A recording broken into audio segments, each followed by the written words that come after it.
Numero 1. Tatak RMN.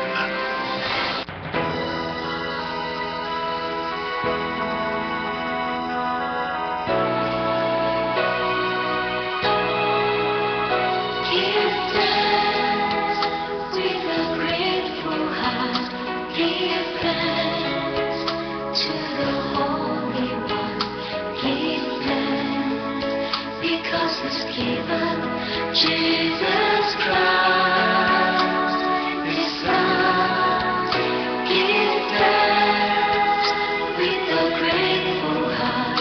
Give thanks to the Holy One. Give thanks because He's given Jesus Christ, His Son.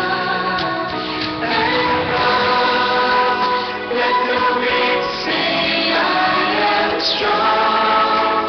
Let the poor say I am rich because of what the Lord has done for us. And now let the weak say I am strong. Let the poor say I am rich because of what the Lord has done for us. Give thanks with a grateful heart. Give thanks to the Holy One. Give thanks. Pati adlaw-adlaw og dinhi sa kahanginan ngadto sa mo mga kaigsunan nagaabot kini sa matag usa ka panimalay ug matag usa ka kinabuhi ngadto sa mo mga kabataan. Salamat nga nagalukop kanamo daw ingon sa makusog nga hangin nga nagalukop sa among kinabuhi ug nagalig-on sa among kinabuhi. Daghang salamat Ginoong Dios sa gininhawa sa Espiritu Santo dinhi sa among espiritu. Inaagi sa pangalan ni Kristo Jesus kini among halad pagpasalamat sa ngalan samahan sa Anak ug sa Espiritu Santo. Amen. Mayong buntag sa itong mga kaigsunan, kini nausab si Pastor Rudy Isik ang senior pastor sa Throne of Grace Global Fellowship dinhi sa Iligan City. Magapadayon ni maong programa Worship on Air o kini nga program sa Throne of Grace Global Fellowship. Kung ikaw na sa Iligan City karon higalag igsuon, ako kang imbitahon sa Throne of Grace, no? Magsugod karong 9 o'clock. Karong 9 o'clock karong buntag. Unyang Miyerkules ay 6 o'clock magsugod. O doon na kita panimbahon usab masabado, magsugod og alas 6 ang takna sa buntag. Welcome kay kaigsoon sa tuang panagtigom sa Throne of Grace Global Fellowship. Wa kini giila unsa imong bulok sa relihiyon. Ang ato lang niini nga nahigugma ta sa Dios nga magasimba, magaawit og magapamina usab sa pulong sa Ginoo. Ako nagtuong ang Dios milagroso sa diha nga ikaw daghang problema na ay mga suliran sa kinabuhi. Kung ikaw muduol sa Ginoo, siya usa ka amahan nga dili gayud mo talikod nga na kanimo mahigugmaon nga Dios nga muhikap sa imong panginahanglan ug mutagbo sa imong mga panginahanglan. Dining buntag higalag igsoon ayo kalimot 9 o'clock magsugod ang panimbahon sa Throne of Grace Global Fellowship. Og mga kaigsunan nagatakda kita og pizza kanusa kita mo bisita ngadto sa nasalanta sa Baguio, mga kaigsunan sa Ormoc, Leyte og Tacloban og bisan pa sa Bohol og sa Cebu. Di nato kini makasa mga kaigsunan pero second week of this December magpadala kitag mga pinaskuhan, mga pagkaon. Ako'y kaila gikan sila dito nag-distribute mga kaigsunan. Matud pa niya nagsakay sila private car nila, duha ka oras nilang biyahe. Sa ato pa murag diri og Cagayan makita nimo ang devastation sa typhoon. Sa ato pa duha ka oras unya private nga sakyanan kusog nga dagan. Ingon ana ang dagway kanang nakita niyo sa TV. Duha ka oras nga travel, kalayo kayo ni ana og dako kayo di ay ang devastation, no? Gani paingon lang dito sa kuan nila ang Tacloban. So mga kaigsunan atong nahibaluan nga matud pa niya ang gikinahanglan gin number one sa mga tao do pagkaon din tubig, then mga sinina. So padayon ang pagbuhos sa inyong mga gasa, mga kaigsunan, mga sinina, uban pa mga bugas or ini relief goods, no. Padayon og pagpadala dinhi sa DXIC. Kay ang DXIC naga-distribute ni ana, no, nagapadala ni ana ngadto sa Ormoc o ngadto sa mga naigo sa maong mga bagyo. Og usab nagadawat usab kita sa Throne of Grace Global Fellowship kay kita gyud ang moadto mangunay aron sa pag-distribute usab mga kaigsunan sa tanan nga mga gasa nga inyong ipadala ngadto sa mga kaigsunan. So second week of December kini moy atong gitakda, no.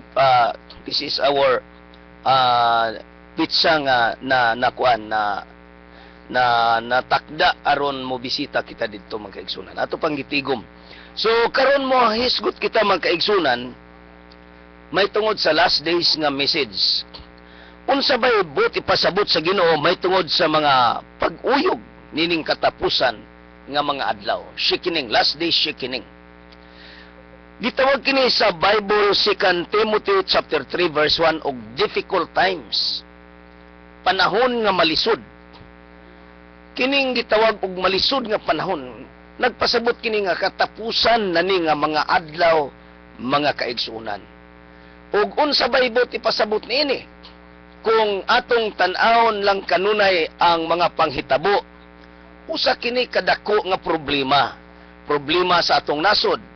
Ang atong presidente, ang atong mga pangulo sa atong nasod, dunay dagko nga mga sulbarunon tungod sa mga panghitabo ug walay mapasanginlan kay kini usa ka natural disaster. O gani tungod sa gitawag og global warming, maoy ato ang gitawag og basihanan nganong niabot kining gitawag og mga difficult times or mga kalamidad sa atong kinabuhi. Pero kung basihan nato sa balaang kasulatan, usa kini ka end times, signs of the end times. Sa ito pa, mga ilhanan sa katapusan nga mga adlaw, mga panahon.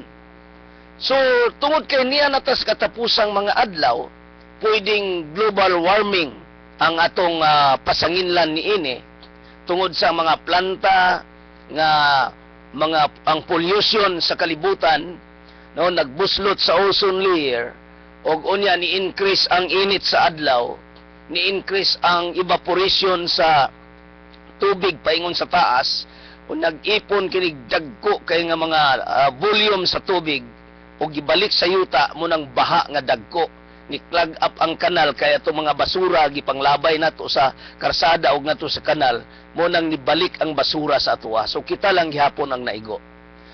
Mga kaigsunan, kini mao'y signs of the end times. Last days kini nga difficult times ang giingon sa Biblia, moabot ang panahon nga malisod nga panahon. Og dili na kini basta-basta nga gikinahanglan na nato ang pagpangandam, gikinahanglan na nato nga atong timan-an nga dunay og sa mga nakay pani nga inahan nagbati kaniadto tagdugay man ang sunod nga linog, mga gitawag mga kalamidad tagdugay. Pero kung successive na gani ang gitawag og mga linog, mga gitawag og mga natural calamity successive na, no, dili na lagyo, pareho kini sa nanganak nga nisiog nagpaspas mugawas na ang bata. Mga kaigsunan, kini dunay og ipakasama ni sa nagbati nga inahan, mga igsuon, hapit na gyud nga dunay ipalabas. It's either Antichrist will come out or Christ himself, no, the Son of the Living God will appear in the clouds nga mupadayag siya diha sa kahanginan. So tungod niini mga kaigsunan, nagkinahanglan kitag pangandam. Mangandam kita kay kadtong ingon sa Biblia kadtong nagalaba sa ilang mga bisti. Sa ato pa ang tanan tang kasalanan atong hinulsulan. Ngano ang gusto sa Dios pa basahan ko ng pinadayag kapitulo 16 dunay 7 vials. Kanang 7 bowls. Ibubo na sa Ginoo. No, dunay bubo niya sa suba, baha ang mahitabo. Dunay bubo niya sa dagat, mga kaigsunan, storm surge ang mahitabo. Dunay bubo niya sa kayutaan nga dunay linog, nga mga unlod ang mga isla. Na mga kaigsunan mangilingig kung imo nang basahon. Ang tuyo raman sa Ginoo diha nga ang mga tao maghinulsol. Ang mga tao makadungog, makabaton og kahadlok sa Dios. Kay niya natas katapusang mga adlaw nga halos ang tawa na respeto sa tao. Mga suri niya na nga pagkasulti nga bugat. Pero that is what the Bible said. Nga last days, katapusan nga mga adlaw. Sa diri pa si Kristo Jesus, mga kaigsuunan, iyang ginluan ang templo, ang simbahan, iyang ipanglintuad, kadtong nahimong sinter sa mga tao. Sa man nahimong sinter sa tao? Ang pagpangita nagkwarta, ang nahimong sentro sa tao, bisag adlaw sa panimbahon, tuan naganegosyo, naapagid sa sulod sa templo, no? Kay nagapamaligya sila, kay daghan mang mamalit og salampate, mga baka, tuan dito, mauna nga nasuko si Kristo Jesus, mingon siya, ang akong balay pagatawagon, nga balay nga alampuanan. Mga kaigsunan, gilimpyuhan ni Kristo, ug karon sa katapusang mga adlaw, mga kaigsunan, unsa man ang paglimpyo ni Kristo Jesus. Nagaingon siya mga kaigsunan sa Buhat Kapitulo 2, 17, nga ibubo niya ang Espiritu Santo sa tanang unod. He will pour out the Spirit of the living God into all flesh, and young men shall see visions, and the old men shall dream dreams. Kadtong mga karaan or mga tigulang ingon diha sa balang kasulatan, magadamgo og mga damgo og ang mga batan-on makakita silag pananaon. Kano sana mahitabo? Sa last days, katapusan nga mga adlaw, mga igsoon. So nagatuo kita ang naning katapusang mga adlaw, sa lahi nga bahin dunay kalisod nga nahitabo tungod sa natural calamities, tungod sa kinaiya sa daghan nga mga tao. Apan sa lahi usab nga bahin, dunay revival nga ipadala sa tong Ginoo, nga ang Espiritu Santo yang ibubo sa tanan nga mga tao, aron ang mga batan-on, dunay kausaban sa kinabuhi, makabaton silang vision. Matod pa sa balang kasulatan, without vision, people perish. Sa tubakon ang mga batan-on, wala na'y pananaon, mag-adik-adik na sila kung wala'y pananaon, mahimo silang palahubog kung sila wala'y pananaon, pamahala na lamang ang last card nga ilang iitsa sa ilang kinabuhi. Nga naman, kay wala'y pananaon. And it is, it is said in the Bible that without vision, people perish. Kung walay pananaon, ang akong katawhan malaglag gayod. Mga kaigsunan, nagkinahanglan og pananaon ang atong mga batanon karon mga kaigsunan. Unsa may giingon ni sa balang kasulatan, iyang ibubo ang Espiritu Santo. Hallelujah! Sa diha nga nagtigom ang 120 believers of God dito sa Upper Room, niabot ang Espiritu Santo. Dunay pagbubo sa Espiritu Santo ngadto sa mga tao. Og unya ang mga tao na puno sa Espiritu Santo, na usab ang ilang kinabuhi. Tingali kini mga kaigsunan, I believe 100%, not tingali, 100% I believe that this is what we need now. We need to pray that the Spirit of God will come like a wave, like a wind, like the storms, to pour out into the lives of the young people. Nga ang mga young people shall receive the vision from God, that the young people shall be revived, nga sila mabuhi pag-usab, nga sila malig-on og dunay direksyon ang ilang kinabuhi. Kay kini mo gikinahanglan sa mga batan-on, direksyon sa kinabuhi, ang puntarya sa kinabuhi, nga ang punto de vista nga sila makabaton og hunger for God, thirsty for the Word of God, to drink the living Word of God. Og direksyon ang ilang gikinahanglan. Mga igsoon, kini mo gikinahanglan sa atong mga kabataan. Salamat sa Dios nagpadayon ng atong feeding sa mga kabataan sa Barangay Santiago og sa uban pang nga dapit. Salamat sa Diyos sa pagsupply sa mga panginhanglan. Kay ang mga kabataan palangga sa Ginoo. Nya ang mga tigulang mga damgo silang mga damgo. Mga igsoon kinina ang katapusang mga adlaw. Dunay malisod nga panahon. Pero dili mapildi ang kalangitan, magbubo siya sa Holy Spirit para pag-revive.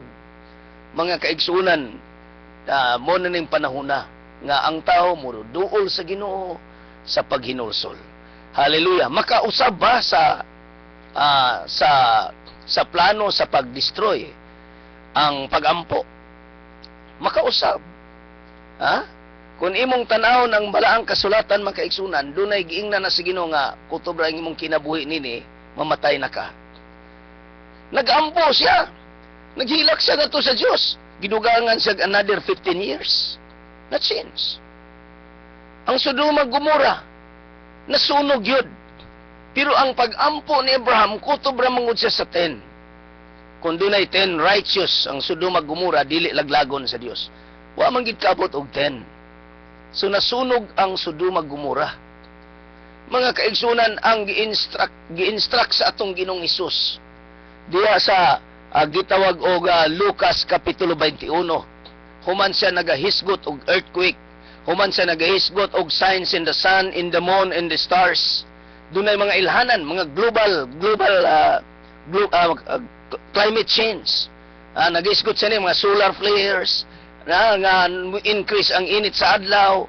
Hallelujah, mag-ulan og 50 kilos nga mga ice. Dili ni basta-basta. So, mga kaigsunan, human sa gihisgot niya na, mingon din siya sa verse 36 in chapter 21 sa Book of Luke. Mingon siya, watch and pray. Mag-ampo kamo. Magbantay kamo, mag-ampo. Sa may pasabot ining magbantay. Kung ikaw naa sa daplin sa suba, kinahanglan may life jacket ka. Kung daplin ka sa dagat, may life jacket kang andam. Nga naman, kay duna gayoy, mga natural calamities nga moabot nga wala nato dahuma. Kinahanglan nga ready ka. Labaw sa tanan, andam ka sa espirituhanon. Na kung magkinaunsa ang kinabuhi, mamatay, magbabuhi, basta iya kita sa Diyos. Kini mo dako nga challenge sa itong kinabuhi. Pero mga kaigsunan, ang Diyos na higugma ka nato. Pwedeng luwason kita niya, gikan sa katalagman, kung kita magahiusa sa pag-ampo. Mo kinikaroon ang atong challenge sa mga churches, nga mag-usa kita sa pag-ampo. Ang atong pag-ampo, iampo tang Iligan City, iampo tang probinsya, sa Lanao, tanan, ang Pilipinas atong iampo, nga iiway kita sa Diyos. Labi na kay dalan man di ita sa mga bagyo. Mga kaigsunan, kini mo'y atong awhag dinis sa kanginan. Let us increase our borders. Let us expand our borders, our limitations. Let us increase our commitment to pray, to ask the Lord to preserve and spare His people in the Philippines. Praise God. Kinahanglan nga atong ihalad, mga igsoon, ang Pilipinas kanunay ngadto sa Dios. Paminawa unya ninyo ang Jesus reigns. Hallelujah. Dunay pronouncement ang atong presidente karong Sabado. Hallelujah. Praise God. Dunay ang atong presidente. Mo doon na siya i-declare para sa Pilipinas nga ang Diyos magpanalangin sa atong nasod. Nabot naman ang takna sa mga pagampo. Kung ikaw adunay panginhanglan, guniti lamang ang radyo. Kung ikaw layo sa radyo, itapion imong tuong kamot sa imong dughan kay magaampo kita, mga igsoon. Labing gamahanan nga Diyos, nagapasalamat kami nining buntaga. Nga ikaw karon nagapaminaw sa tanan mga pag-ampo, o ikaw magahikap sa tanang panginhanglan. Ilikay kami sa mga dagkong mga katalagman. Ilikay kami sa mga dautan. Panalangini ang Pilipinas, ang Iligan City, ang among mayor, among congressman, imong panalanginan, ang city councilors, Lord, ang among vice mayor, imong panalanginan, among mga PNP, mga police, military, rangers, marines, imong panalanginan, ang tanan nagpuyo imong panalanginan, Ginoo. Salamat, Ginoong Diyos, nga mga pagtuaw, mahimong mahumot nga insinso, nga musulbong sa trono, o ug malikay kami gikan sa kamatayon sa katalagman. Daghang salamat nga ikaw maluluyon nga magapanalangin sa mga kaigsuunan nga nabiktima. Pasaylua kami sa among mga kalapasan ug mga kasalanan. Daghang salamat. Pinaagi sa pangalan ni Kristo Jesus, among Ginoo ug manluluwas. Amen ug amen. Praise God. Higalag igsoon ako nagtuong ang Dios nagpanalangin kanimo. Tindog diha sa imong nimutangan og ingna daghang salamat Ginoong Dios sa imong pagpanalangin kanako. Sultihi ako nining si manaw nagyun sa kapagpanalangin sa Dios. Isulat kining maong number sa akong cellphone 0919-819-7708 or sa akong Facebook inyo ning ma-review ning ako ang giwali makita ninyo sa Rudy Isik at yahoo.com. Daghang salamat sa inyong pagpaminaw og ayaw kalimot ipadala ang inyong gasa Christmas gift ngadto sa mga typhoon victims. Second week of December, mo bisita kita mga igsoon. Daghang salamat. God bless you all. Bye-bye.